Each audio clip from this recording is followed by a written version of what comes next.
Impact Basket.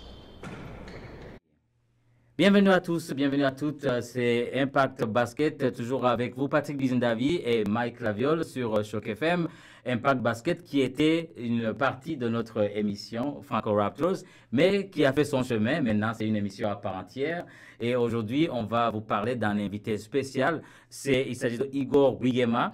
Donc, il est d'origine congolaise, il vit à Montréal. C'est un consultant sportif et entraîneur chevronné, reconnu pour son expertise dans le développement des talents et la gestion des programmes de basketball. Diplômé en administration des affaires, il a fondé plusieurs académies de basketball et il a encadré plus de 500 étudiants athlètes, dont plusieurs ont évolué au niveau professionnel.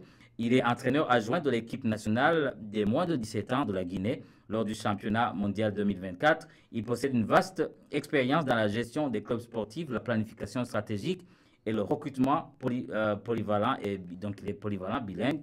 Il a également été dépisteur pour les Oklahoma City Thunder, mais on connaît Igor comme la personne qui a découvert Chris Boucher donc dans sa jeunesse. On a eu un entretien avec lui, avec plein d'anecdotes, plein d'histoires. Exceptionnel. C'était vraiment exceptionnel. Là, on va vous laisser écouter Igor dans cette entrevue qu'il nous a accordée. Et puis, juste après, moi et Mike, on va dire ce qu'on retient de cette entrevue-là. Je vous propose d'écouter Igor Guillema. Merci beaucoup, Igor, d'avoir accepté de nous parler un peu de ton parcours dans cette partie qu'on appelle Impact Basket. Alors, ma première question pour toi, est-ce que tu peux nous parler de tes débuts dans le basketball? D'où est venue la passion? Et qu'est-ce qui vous a inspiré à en faire carrément une carrière? Ah, la genèse. Au fait, quand je suis arrivé du Congo en 96, moi, le sport, c'était le foot. Donc, je pense que notre père, à l'époque, il avait des grandes aspirations pour nous en tant que footballeurs. Et bon, j'ai commencé à faire un peu du foot à Gatineau. On est arrivé à Gatineau, Ottawa. Et un été comme ça, j'étais au parc et j'ai vu quelqu'un en train de jouer au basket. Et j'avais jamais vu, au fait, pratiquer le sport et ça m'a tout de suite intrigué. Donc, je suis allé voir la personne. Il s'appelle Pascal Guenon. J'oublierai, il y a certains noms qu'on n'oublie pas dans la vie. Et il me dit, ah, mais viens avec moi, viens, tu vas rebounder, je vais t'expliquer comment lancer le ballon. Et on a commencé comme ça et je me suis rendu compte que c'était un sport que tu pouvais pratiquer seul. Alors que le foot, tu devais avoir des amis, puis quand tu tirais le ballon, ça allait trop loin. Je me suis dit, bon, pratico-pratique, je vais aller vers ce sport-là. Donc, bon, je suis quelqu'un qui est quand même assez minutieux, puis qui est très perfectionniste. Donc, je me suis donné comme défi de maîtriser le sport et chaque jour, je m'entraînais avec Pascal et il m'a dit, ah, mais tu sais, si tu continues à t'entraîner comme ça, peut-être que tu peux faire l'équipe de ton école. Donc, c'est comme ça, justement, que j'ai dit, ah, en fait, il peut y avoir un objectif derrière. Et je me rappelle, bon, je continue à m'entraîner. Les sélections pour le secondaire arrivent. Je fais l'équipe. Donc, j'annonce à mon père. Il me dit, non, tu es trop petit. Il faut continuer au foot. Le basket, c'est pour les grands, etc. Mais bon, je pense pas il comprenait la passion et le désir qui brûle en moi. En fait, et c'est ça qui lance et qui initie tout. Donc, ce qui m'a aussi aidé, c'est qu'à travers tout ce parcours-là, bon, je pense que j'ai eu la chance avec le basket, moi, de rencontrer des figures paternelles et beaucoup de personnes qui aujourd'hui gravitent encore dans mon entourage, qui m'ont vraiment amené beaucoup de valeur. Et je dirais, c'est après avoir fait la CAN en 2007, euh, je me suis toujours dit, c'est où le plus loin que tu peux aller? En allant à la CAN, on voit le profil d'athlète qu'il y avait. Je sais que cette génération-là, en 2007, on avait Saër Sené du Sénégal, Ike Diogu, Michael Olakendi, qui était numéro un dans le draft, qui venait du Nigeria. Quand j'ai vu les profils, je me suis dit, bon, je pense que pour toi, Igor, au niveau du jeu, c'est assez. Maintenant, comment tu formes des athlètes qui peuvent arriver à ce niveau-là? Et c'est là que, en retournant à Montréal, 2007 que je me dis, je veux vraiment me lancer dans le projet d'accompagnement. Et moi, mon objectif, c'était simple. Comment est-ce que je peux accompagner les athlètes du Québec, de la province, à jouer au plus haut niveau? Je me dis, si moi, qui a eu, bon, je pourrais dire quand même un relativement bon encadrement, où on était limité en ressources, j'étais capable de pouvoir jouer dans une compétition d'envergure internationale. Je me dis, si je suis capable de rassembler le plus de facteurs possible, pourquoi pas? Donc, c'est de là qu'est née, au fait, cette passion, puis ce désir d'accompagner les athlètes. Mais entre jouer et entraîner et encadrer, euh, tu peux nous expliquer comment a été la transition, justement, en tant que joueur et en tant qu'encadreur, c'est vraiment complètement différent. Donc, comment s'est passée justement la transition entre les deux?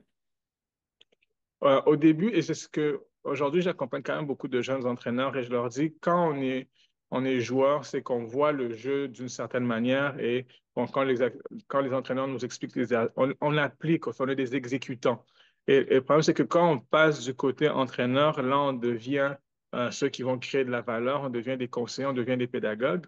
Et souvent, bon, moi, je sais qu'au début, au niveau de ma carrière de coaching, je leur disais ce que moi j'aimerais faire. Et j'ai compris avec le temps, non, c'est en fait, qu'est-ce que toi tu vois et comment est-ce que moi je peux te corriger et t'amener à trouver la meilleure solution possible. Je répète toujours aux athlètes, je dis, vous êtes les acteurs du film, moi je suis le producteur. Donc moi je vais écrire le script. Mais la réalité, si vous écrivez pas, si vous faites pas votre jeu d'acteur correctement, on va pas vendre beaucoup de films. Donc, au fait, c'est de comprendre cette différence entre être dans l'action et prendre ce pas de recul et les accompagner et surtout les encourager et en fait leur donner des pistes de solutions pour limiter les erreurs qu'ils vont faire quand ils vont être sur le terrain.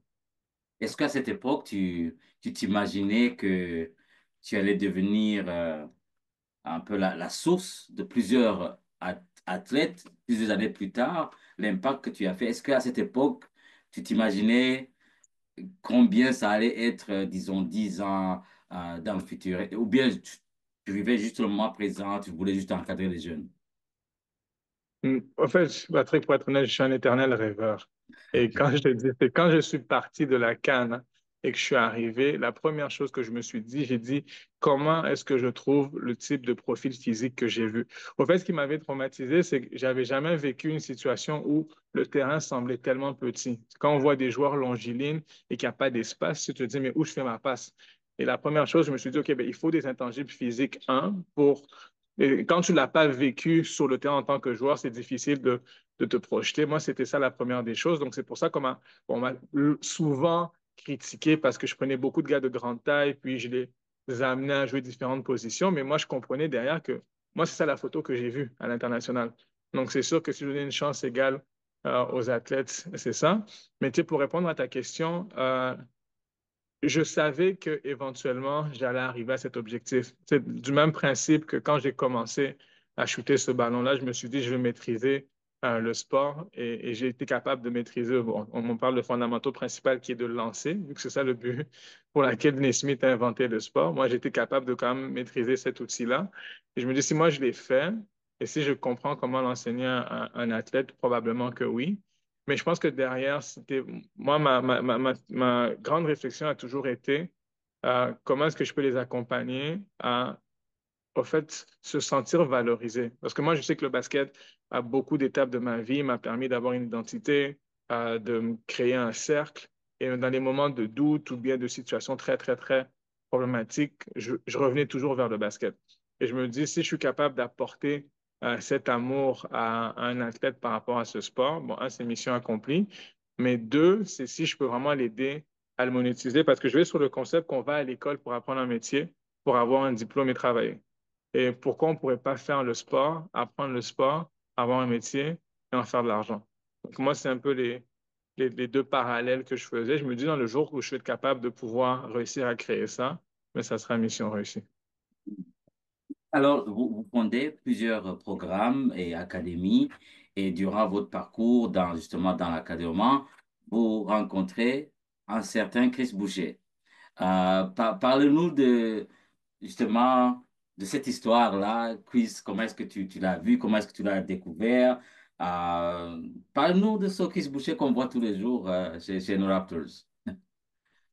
Je pense que c'est une histoire, Patrick, que ça va faire 100 ou 1000 fois que je raconte. Mais je pense que chaque fois qu'on me pose la question et Ben, j'ai la chance de c'est l'expliquer. parmi tes plus grands succès, à mon avis. Tout à fait. Moi, quand on parle de succès, moi, je pense qu'il faut redéfinir parce que si on parle de succès sportif, basket, on peut dire c'est Chris, mais on a quand même eu des très belles histoires de succès de certains qui sont devenus médecins à travers ça, Mhm. certains qui ont été les premiers diplômés de leur famille. Donc, moi, je pense qu'il faut quand même, tu sais, quand on dit gagner, c'est oui, ça peut être le score sur le score, tu sais, sur le pointage final, mais ça peut être aussi de respecter un plan de match, ça peut être de réussir à accomplir quelque chose qu'on n'a pas fait au préalable. Mais bon, pour l'histoire de Chris, en fait, comme je disais, c'est pour faire notre détection, une des manières que j'utilisais, c'est que j'allais sur les sites Internet de la fédération et je m'amusais à regarder toutes les équipes qui n'étaient pas dans les circuits élites au Québec. Et je me disais, souvent, ceux qui sont talentueux vont dans des écoles où ils n'ont pas d'encadrement. Et dès que je voyais qu'une école gagnait par beaucoup de points, j'allais voir le match. Je disais, il doit avoir un talent là-bas, il doit avoir quelque chose. Soit le coach est bon, soit il y a un bon athlète. Donc, euh, j'ai été à Honoré-Mercier. C'est là que j'ai eu mon meilleur recrutement parce qu'on a eu, on pense, six jeunes qui ont tous joué en Division 1, qui sont sortis de là. Mais comme je disais, c'est que j'avais quand même ratissé le Québec très, très, très, très large. Et Chris n'était jamais apparu nulle part. Donc, j'avais mis un post sur Facebook, hein, inscription pour QC United, qui est dans notre programme estival. Et là, je reçois une fiche d'inscription, c'est écrit Chris Boucher, 6 pieds 8 avec une photo de lui. Je pense qu'il avait pris avec une photocam. Là, je me dis, c'est impossible. 6 pieds 8 à Montréal ou au Québec. J'ai dit, non, j'ai fait tous les gyms. Impossible. Donc, je ne porte pas attention parce que je me dis, c'est sûrement une erreur de frappe, c'est 5 pieds 8. Et c'est plus tard, au mois de juin, il y avait un tournoi très, très connu à Montréal qui s'appelle le Hang Time Tournament. Donc, mon frère y assiste. Et il va voir le match de Chris et il le voit et m'appelle après. Il me dit, il y avait aussi un de mes anciens associés, Simon Leblanc. Faut pas que j'oublie, souvent j'oublie de le mentionner. Donc, Simon aussi qui avait vu Chris Boucher. Donc, ils me font le rapport que non, ça vaut la peine. Mais là, il faut quand même prendre en compte que dans notre équipe avec laquelle on partait pour le Saguenay, on avait, si je me rappelle bien, 8 gars en haut de 6 pieds 7. On était très grands. Là, je me dis, on n'a pas de place pour un Chris Boucher. Eh, Sûrement qu'il ne sait pas jouer au basket. Donc, il me dit, non, non, non, va le voir. Donc, il me dit ça le vendredi soir. Donc, moi, le dimanche matin, à 8 heures du matin, je me déplace et je m'assois. Il y avait un de mes anciens joueurs avec moi, Andrew Girardeau. Et on voit Chris faire 44 points, mais c'était juste trop facile. Rebond offensif, court la transition, back and 44 forth. pains. Oui, oui, 44 points, 44. mais ouais, ouais, c'est vraiment parce au fait, j'ai l'impression qu'il se fatiguait jamais. J'ai dit, comment il peut courir à cette vitesse-là pendant aussi longtemps? Puis tout ce qu'il faisait, c'était instinctif. Donc, il n'y a rien qu'il faisait au niveau des fondamentaux. C'est très, comme on dit, raw ou brut. Et j'ai dit, waouh. Et là, j'ai demandé à Andrew, tu le connais? Il dit, ouais, ouais, c'est un gars du Nord. Là, j'ai un gars du Nord. Oui, un gars de Montréal-Nord. J'ai dit, il joue. Bon, on le voit dans le parc de temps en temps, mais personne ne sait c'est qui. J'ai dit, waouh. J'ai dit, OK. Donc, après le match fini, je me présente à Chris. Je dis, Chris, je suis un coach de on lance une académie de QC, on va à Allemand. Est-ce que tu veux venir avec nous? Ben, est-ce que tu vas à l'école? Il dit non, je ne suis plus à l'école. J'ai dit, tu fais quoi dans la vie? Il dit pas grand-chose. J'ai dit, OK, est-ce que je peux rencontrer tes parents? Il me dit, il n'y a pas de problème. Et au fait, c'est comme ça que ça se fait. Donc, il me donne le numéro de son papa, Jean-Guy Boucher. On appelle, je vais chez Jean-Guy, on fixe rendez-vous. Il répond à la porte. Chris dort dans la chambre. Donc, pendant qu'il réveille Chris, moi, je lui parle. J'ai écouté, je pense que votre fils a vraiment du potentiel. Nous, on part au Saguenay. Il me dit, ah, ouais, tu penses qu'il y a une chance? Et je dis, ben, si je suis là, je pense que oui. Il dit, ben, OK, ben, tu le prends, tu t'en vas avec, bon débarras. Il dit, ça va lui faire du bien. Tu vois? Genre, merci, tu m'aides. Et au fait, je dis, waouh. Et quand Chris, il sort de la chambre, il me dit, avant que je parte, il faut que tu appelles ma maman. C'est que j'appelle Marie McVeigh. Et je dis, bon, bonjour, je suis Igor, je me présente, je suis l'entraîneur. Et tout ce qu'elle me dit, ça a été très bref avec elle, hein. Elle dit, si quelque chose arrive à mon fils, c'est toi que je viens chercher.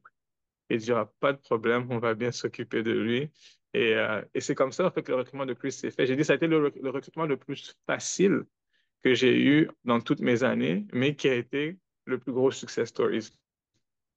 Donc voilà. Incroyable, incroyable. Je n'avais jamais entendu cette version-là. Incroyable. Alors là, il arrive à l'académie. Qu'est-ce que tu fais avec Chris? Parce que tu as dit que tout ce qu'il a fait, c'est instinctif.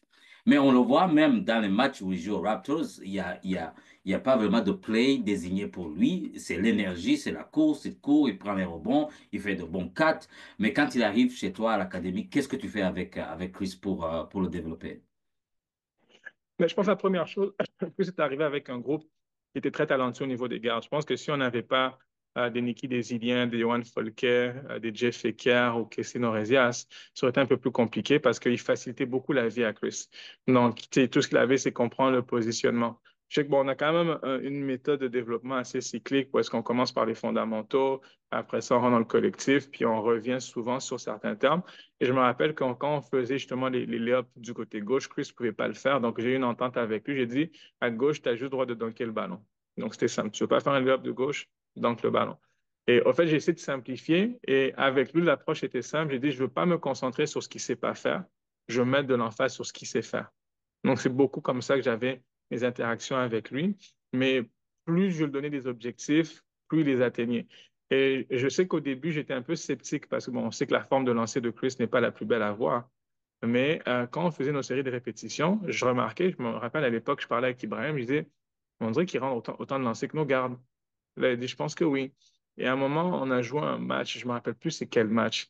Et je pense qu'il en met trois de suite. Et là, je lui dis, c'est pas le lancer que je veux que tu prennes. Il dit, oui, mais je peux le mettre. Il dit, OK, quand on revient à l'entraînement, on va faire un exercice. Et si tu réussis l'objectif, je te laisse shooter. Et c'est comme ça, en fait, quand on vient à l'entraînement et il bat le score de notre meilleur garde.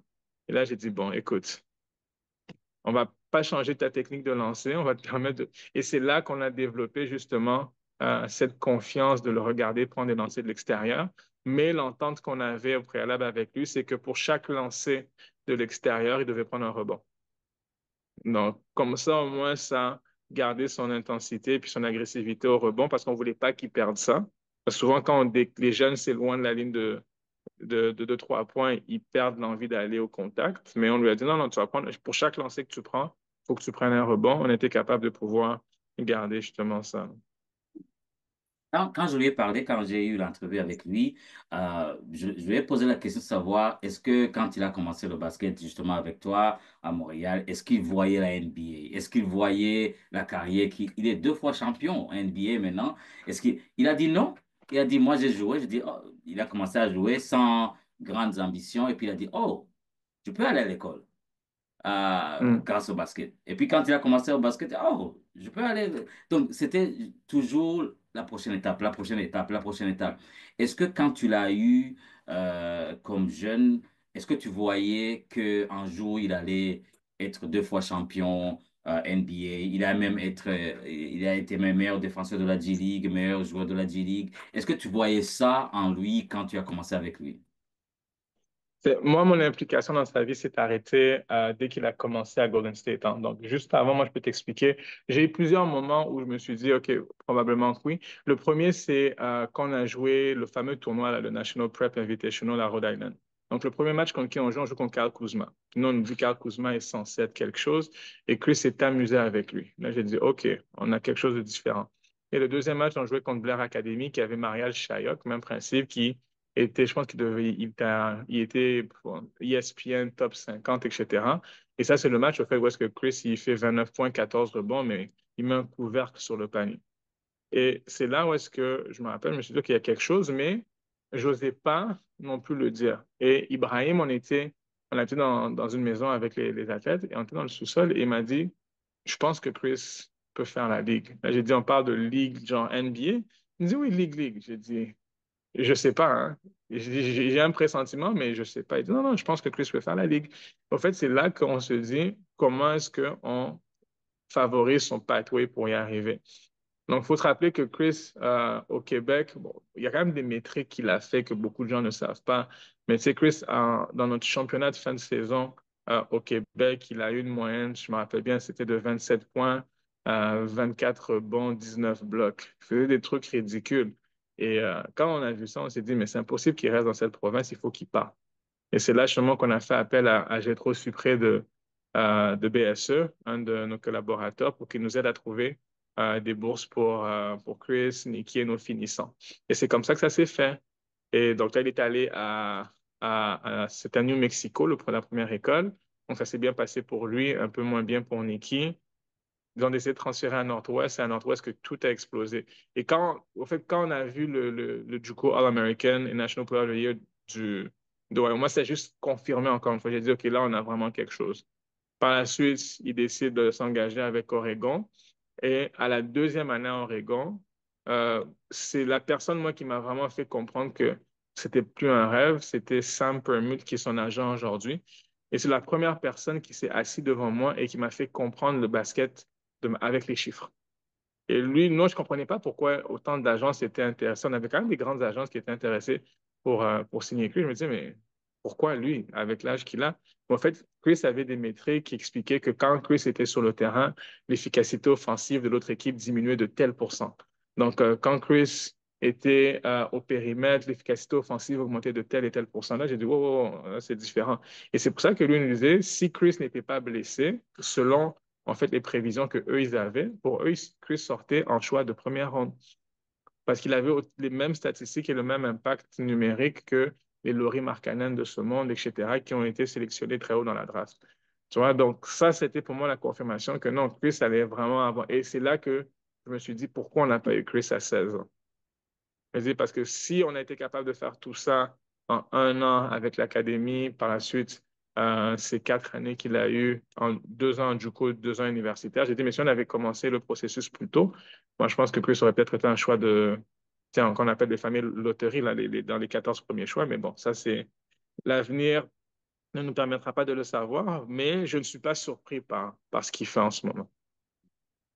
Ah, c'est une histoire incroyable, mais ton parcours, c'est pas juste Chris. Il y a eu tellement de jeunes Montréalais, Canadiens qui sont passés dans tes mains. On parlait de Lou Dort et d'autres, mais eux, ils n'ont pas beaucoup traîné avec toi. Mais qu'est-ce qui te permet justement de découvrir ce talent caché chez les jeunes? Parce que quand même, on a une présence à NBA la dernière semaine, on avait Mathurin avec les Indiana Pacers. Donc, il y a quand même des jeunes talents qui ont du talent qui viennent de Montréal. Comment est-ce que tu découvres ça? Qu'est-ce que tu vois en eux qui permet que maintenant ils sont même à un niveau où ils peuvent même dominer en NBA?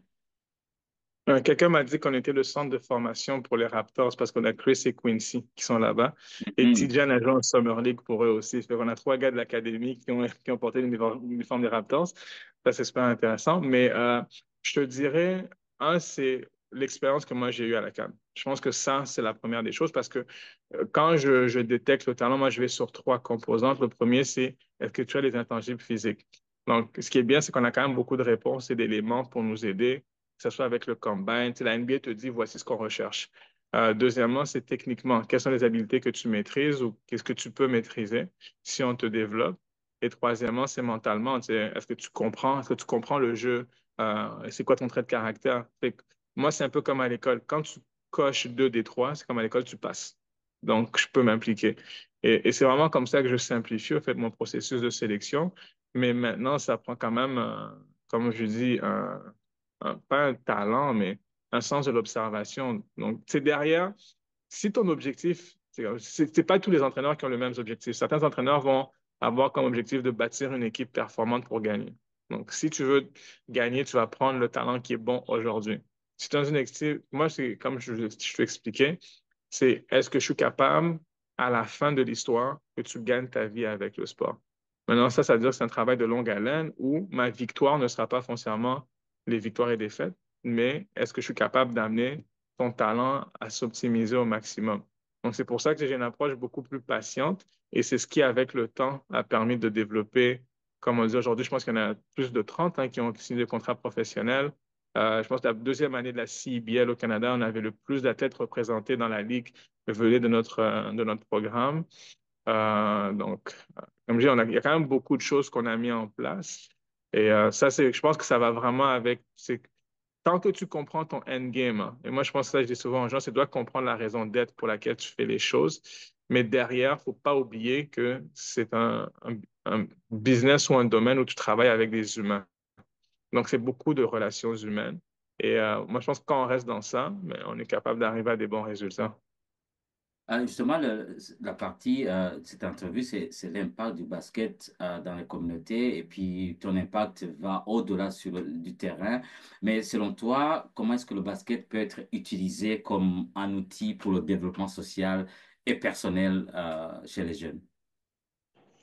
Il y a plusieurs manières. Et en fait, j'ai eu quand même trouvé ça intéressant parce que cet été, je sillonnais un peu les terrains de Montréal. Et je voyais des enfants jouer. Et il y a un enfant qui joue en défense de manière intense. Puis à un moment donné, il vole le ballon et puis il dit, je te vole le ballon comme Lou Gans. J'ai dit, waouh!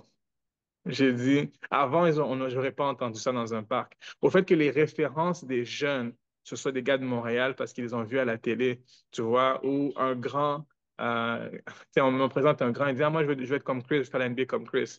Et il y a même certains athlètes à qui je fais de la consultation en ce moment, hein, que je perds avec des anciens. Il y en a un à qui j'ai demandé à Quincy Guerrier de l'accompagner parce que c'est le même profil au même âge. Je pense qu'aujourd'hui, que ces jeunes aient accès, hein, à ces athlètes-là. Mais surtout, on démystifie le fameux mythe qu'une fois que tu deviens un athlète professionnel, t'es intouchable. Non, tu restes une personne comme les autres. Et je pense que les jeunes, eux, c'est ça, en fait. Ils veulent comprendre ton histoire, comprendre comment tu es arrivé, te sentir qu'ils ont un accès. Moi, je pense que c'est cette manière-là, au fait, que quand, que ce soit Chris, Lugens, Ben, Quincy, Olivier Maxence, que ce soit Karim, quand ces gars-là racontent leur histoire, ils n'ont aucune espèce d'idée de l'impact que ça fait chez ces jeunes-là. Et ce que moi, je respecte beaucoup, en tout cas à Montréal, même dans les milieux un peu plus difficiles, c'est que quand tu es un athlète, tes amis te laissent être un athlète. Donc, ils t'épargnent de certaines bêtises, tu sais, ils te protègent. Donc, je me dis, si on est capable de pouvoir continuer justement à emmener ce discours, que les gars s'impliquent. Et j'ai juste hâte, et ça, j'arrêtais pas de dire à quelqu'un, j'ai hâte que tous ces gars-là se mettent ensemble et qu'ils créent une initiative commune pour le Québec. Parce que je pense que le changement va commencer avec eux. Et s'ils décident de faire un projet collectif, je pense que au nombre qu'ils sont aujourd'hui, ils peuvent vraiment mettre quelque chose en place qui peut affecter puis impacter la vie de millions de jeunes joueurs de basket au Québec. Moi, c'est ça mon souhait, ma prière. Donc, on espère qu'un jour, ça va avoir lieu, mais je pense que c'est ça la prochaine étape parce que on le voit à Toronto. Tu sais, à Toronto, ils ont des initiatives personnelles, mais je pense que nous, le Québec, on a besoin d'une initiative collective pour amener tout le monde derrière un même objectif. Tu as été mentor et encadreur de plus de 500 jeunes étudiants athlètes, mais quels sont les principes que tu partages avec eux pour qu'ils puissent réussir dans le sport et dans la vie? Bon, écoute, un peu comme toi, moi, on a grandi avec des valeurs africaines. Et je pense que un de nos mamans a été très exigeante. Ça veut dire que le dépassement de soi, le travail continu, bon, le respect, l'honnêteté, je pense que c'est vraiment ça. Et ce que je leur explique souvent, c'est, au fait, moi, l'entraîneur, je ne dois pas te prendre par la main. C'est-à-dire que moi, je suis derrière en termes de support au cas où tu tombes. Si tu tombes, je suis là pour te retenir. Mais si j'ai l'impression de toujours te prendre et te tirer par la main, à un moment, je me fatigue. Et le moment où je me fatigue, je ne peux plus t'aider.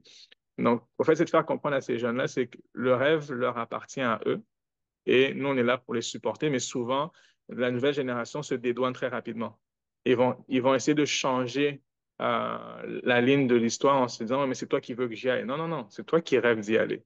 Et je pense que tant aussi longtemps que les adultes n'essayent pas de vivre leur rêve à travers les jeunes, mais accompagnent les jeunes vers leurs rêves, je pense que c'est là qu'on est capable de pouvoir continuer. Puis moi, ça a toujours été ça. Je pense que même à l'âge que j'ai aujourd'hui, s'il y a une chose que je peux toujours dire merci à ma mère, c'est comme on dit, c'est même comme à l'école, j'avais 90, elle me dit, il est où le 10%?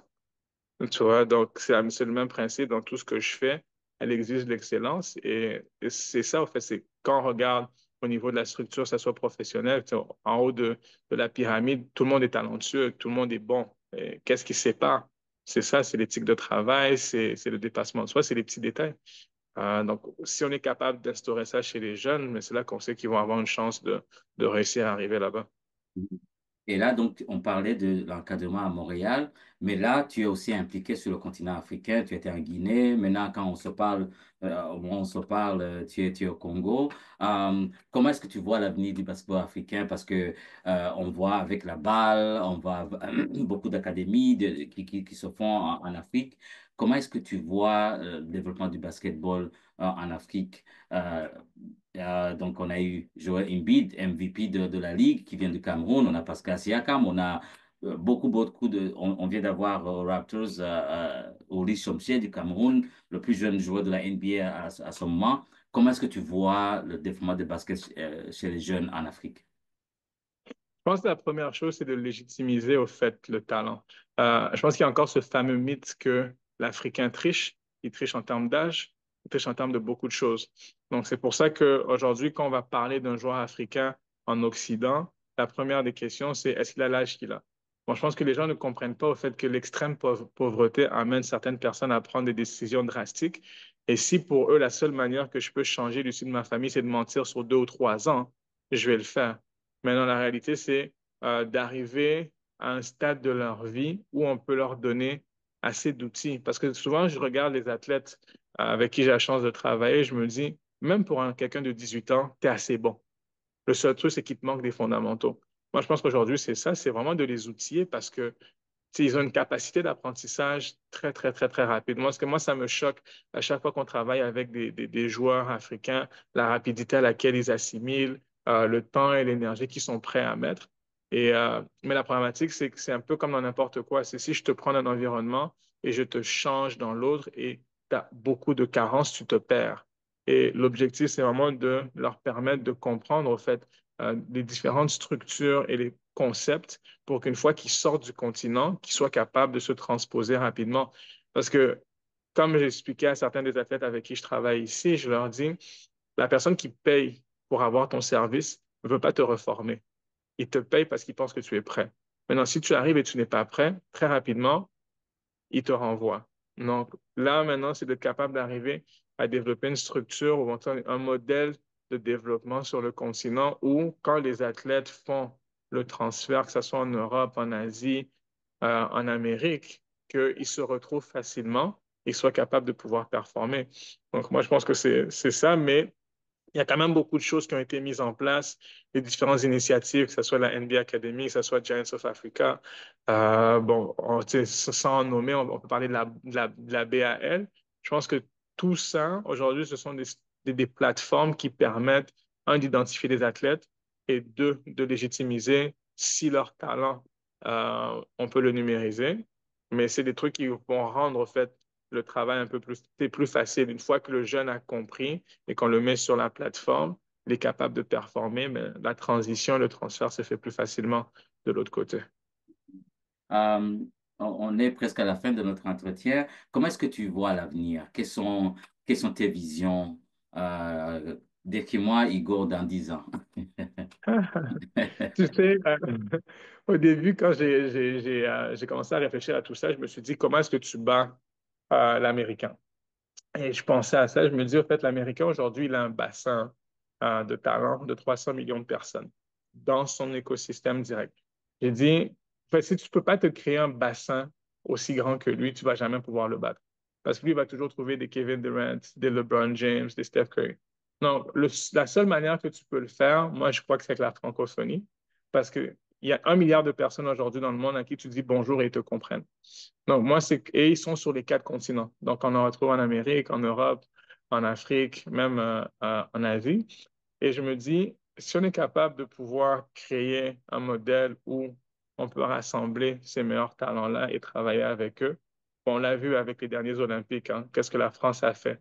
Que la France, c'est 80 millions d'habitants versus 300 aux États-Unis, puis on passe à des... On ne peut pas dire que les Français ont nécessairement eu les 12 meilleurs. Il y a eu les 12 meilleurs selon Vincent Collet, avec qui ils se sentaient confortables. Mais si on regarde s'ils avaient vraiment été capables de rassembler les 12 meilleurs talents, mais avec le 12 meilleurs talents américains, parce que je ne sais pas s'il y avait quelqu'un dans le Dream Team qui n'était pas là, mais on se dit aujourd'hui, au fait, le gap n'est plus aussi gros. Et ce qui m'a aussi fait plaisir, c'est de voir ce que Luol, Joe et Royal Ivy ont fait avec le Soudan du Sud. Mais la réalité, c'est que 50% de leur effectif, c'est des Congolais, parce qu'ils sont collés sur le nord-est du pays. Donc, c'est une réalité. Au fait, comme j'expliquais, c'est que le seul bassin naturel où on a une mutation génétique qui nous permet d'avoir des athlètes de haut niveau, c'est au Congo, parce qu'on a 9 pays limitrophes, on a 4 tribus qui se rassemblent. Et si on sort du Congo, où est-ce qu'on le retrouve? C'est en Amérique.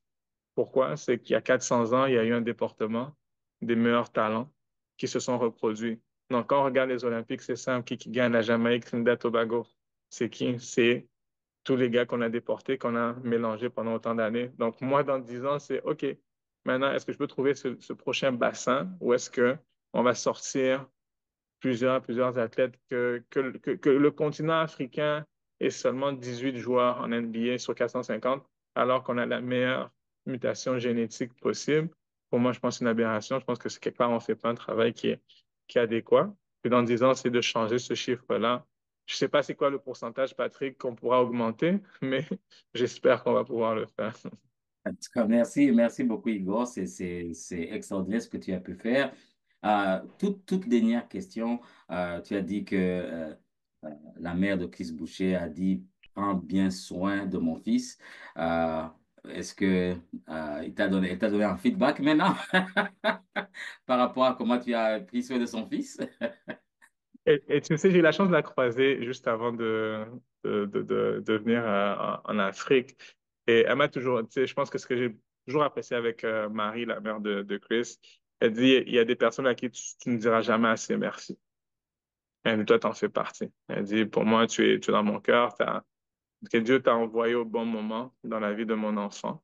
Donc, comme on dit, c'est si pour lui, hein, pour leur famille, le sport a changé, a réécrit l'histoire de la famille. Donc, c'est ça. Et puis pour ça, aujourd'hui, elle dit, j'ai eu raison de te faire confiance.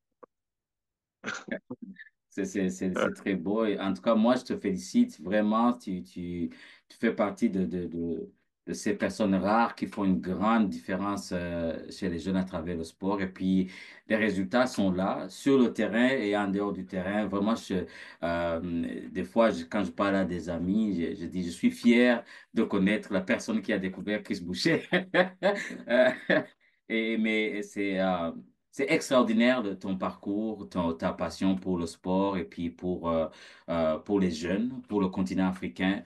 Moi, je ne fais que te souhaiter bonne chance et puis de te dire comment on est vraiment, vraiment fiers de toi, du travail que tu as accompli et puis de tes passions, de tes rêves. Je pense qu'un jour, on ne sait jamais, il y aura un film sur la vie de Igor Guiguema. Qui fait, tant qu'on fait le film sur la vie des enfants, moi, je suis content. C'est ça le plus important. En tout cas, un grand merci, Igor. Vraiment, c'est très Merci apprécié. à toi, Merci Patrick. pour d'avoir pris quelques minutes de ton temps que tu es en famille au Congo. Et puis à la prochaine. Merci beaucoup, Patrick. Nous sommes de retour sur Impact Basket avec notre invité que vous venez d'écouter, Igor Guiguema.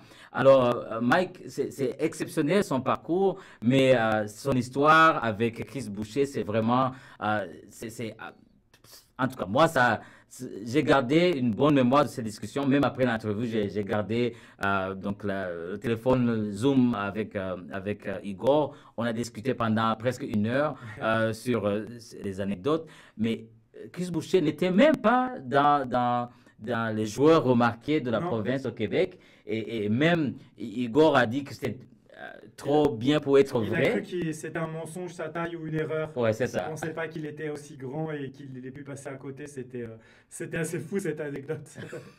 Mais que gardes-tu de l'entrevue avec Igor, avec ses... Bah, ouais, toutes ces anecdotes, les stats de Chris Boucher ouais. dans ses premières compétitions, 19 comptes. 19 comptes de moyenne par match, c'est assez sensationnel. Non, mais tout simplement, ce qui est intéressant, c'est son travail de manière générale et même au-delà de Chris Boucher. Je pense qu'on pourrait refaire des entrevues avec lui quand les Raptors vont jouer contre d'autres francophones québécois de la Ligue. Comme ça, il pourrait nous distiller ces belles histoires. Il a envoyé des joueurs de partout. Il en a combien? 40, je crois. Ah ouais, ah 40 ouais. joueurs qui sont partis pro grâce à lui. Grâce à C'est lui, c'est ouais. même au-delà de la NBA, de toute façon. C'est ça qui est vraiment cool. C'est qu'il a développé quelque chose d'exceptionnel pour donner la voix, montrer la voix aux jeunes joueurs québécois. Ouais, c'est ça. Donc, un grand merci à Igor pour son temps. Et puis, même quand on a fait Impact Basket sur Chris Boucher, il nous a envoyé une petite vidéo qu'on a montré à Chris et puis qui garde de bons souvenirs. Et puis, il dit qu'il garde contact avec ces joueurs-là. Et le plus intéressant que moi, c'est que même ces joueurs, quand ils sont pro, quand ils sont en NBA ou autre, quand ils ont des problèmes, ils appellent toujours Igor pour dire que penses-tu de ça, qu'est-ce que tu peux me conseiller. Donc, il a été vraiment exceptionnel sur le terrain et en dehors du terrain. Igor qui est présentement au Congo, son pays d'origine, pour aider une équipe à se préparer pour la Ligue africaine de la NBA. Super. Donc, il continue à travailler avec des jeunes. Donc, il m'envoie des vidéos. Je suis en contact avec avec lui. Je pense que c'est extraordinaire ce qu'il est en train de faire. Et c'est une figure reconnue au Québec. Quand on parle basketball, tout le monde pense à Igor. Et puis les résultats donc, sont là. Merci beaucoup à Igor. Merci beaucoup à tous les auditeurs qui nous ont suivis. Impact Basket, ça va revenir la semaine prochaine. Et Mike, comme on dit toujours, même si ce n'est pas les Raptors, comme on dit toujours. Let's go Impact Basket. Let's go Impact Basket. Let's go Raptors. Voilà, donc on vous retrouve très prochainement sur les ondes de Choc FM.